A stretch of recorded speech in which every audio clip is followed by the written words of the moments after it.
뉴스의 시간입니다. 이번 주부터 또 취재 기자와 함께 우리 증시에 영향을 미칠 만한 주요 뉴스 일정들 다시 정리하도록 하겠습니다. 오늘 증권팀 지수희 기자 함께합니다. 어서 오세요. 안녕하세요. 네. 여러 가지 이야기들이 지금 주말에 있었는데요. 저축은행 또 퇴출 얘기가 있었습니다. 4개 부실저축은행에 대한 영업 조치가 내려졌는데 영업 정지 조치 내용부터 간략하게 좀 보겠습니다. 네, 어제 금융위원회가 솔로몬과 한국, 미래, 한주 등 부실저축은행 4곳에 대해 6개월 영업정지 처분을 내렸습니다. 지난해 상반기 9개, 또 하반기 7개에 이어서 이번에 4개가 추가됨으로써 부실저축은행 구조조정이 어느 정도 마무리됐다고 할 수 있겠는데요. 이 4곳은 모두 부채가 자산을 초과한 데다 3곳은 자기자본 비율이 1%도 채 되지 않는 것으로 드러났습니다. 이 4곳 가운데 상장 종목은 솔로몬저축은행과 한국저축은행 2곳인데요. 한국거래소는 오늘 오전 7시 공시를 통해서 이 2곳의 주식 매매 거래를 정지시킨다고 밝혔습니다. 상장 폐지 실질 심사 대상에 해당되기 때문인데요.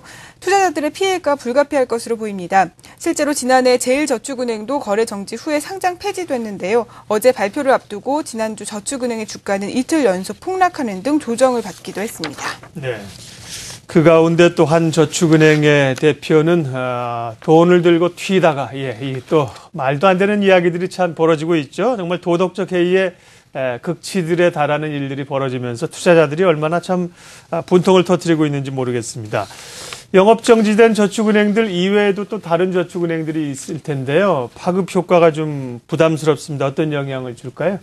네, 이번 영업정지 종목에는 포함되지는 않았지만 진흥저축은행이 가장 큰 피해주가 될 것으로 보입니다. 네. 진흥저축은행의 최대 주주가 이번 영업정지된 한국저축은행이기 때문인데요. 실제로 지난주 진흥저축은행의 주가도 역시 조정을 받았습니다. 반면에 서울과 신민, 푸른저축은행의 경우에는 이번에 부실저축은행 명단에서 빠졌다는 것이 호재로 작용하면서 지난주 상승세로 마감을 했는데요. 하지만 시장에서는 이 저축은행에 대한 불안감이 이미 확산된 데다 실적 또한 좋지 않아서 다른 저축은행들도 조정을 받을 것이라는 의견이 많습니다. 실제로 서울저축은행은 4년 연속 적자를 내면서 이 관리 종목으로 현재 분류되어 있고요. 또 신민저축은행과 푸른저축은행도 최근 영업실적이 악화되고 있는 상황입니다. 일반은행과 금융지주 회사들에 대한 평가는 엇갈리고 있는데요.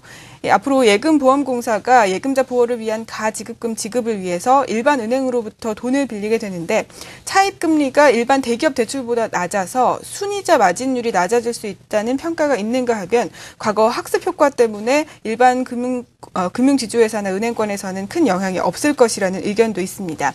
오늘 장에서 저축은행주와 또 일반 금융지주회사의 주가 변동 함께 살펴보시기 바랍니다. 네.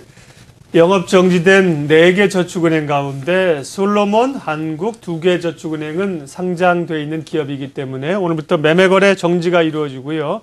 앞으로 이제 또 상장 폐지가 될지 여부에 대해서는 검토가 있을 것으로 보입니다.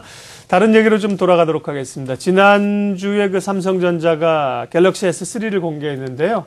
네, 이 부품주들의 관심이 높습니다. 이후에 부품주들 주가 흐름들 어떻게 이어져 왔습니까?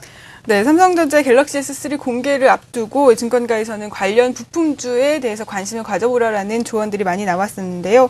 하지만 지난주 공개된 이후 관련 부품주들 주가는 방향성을 찾지 못했습니다. 갤럭시 S3의 최대 수혜주로 꼽히는 삼성전기의 경우에는 1.82% 약세로 마감했고 중소형주인 BH와 인터플렉스 그리고 클렉스컴도 2에서 4% 하락 마감했습니다. 반면에 아몰레드 소재주인 덕산 하이메탈과 와이솔은 상승 마감했고요. 카메라 모듈 업체인 옵트론텍과 자화전자의 주가도 엇갈렸습니다.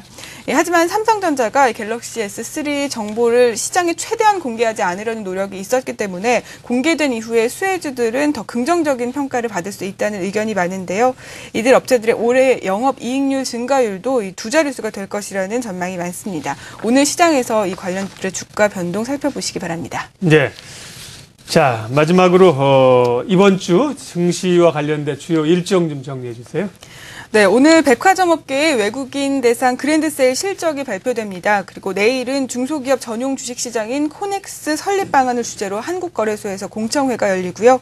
오는 금요일에는 자동차의 날 행사가 코엑스에서 열리는데요. 자동차 업계 CEO가 대거 참석할 예정입니다.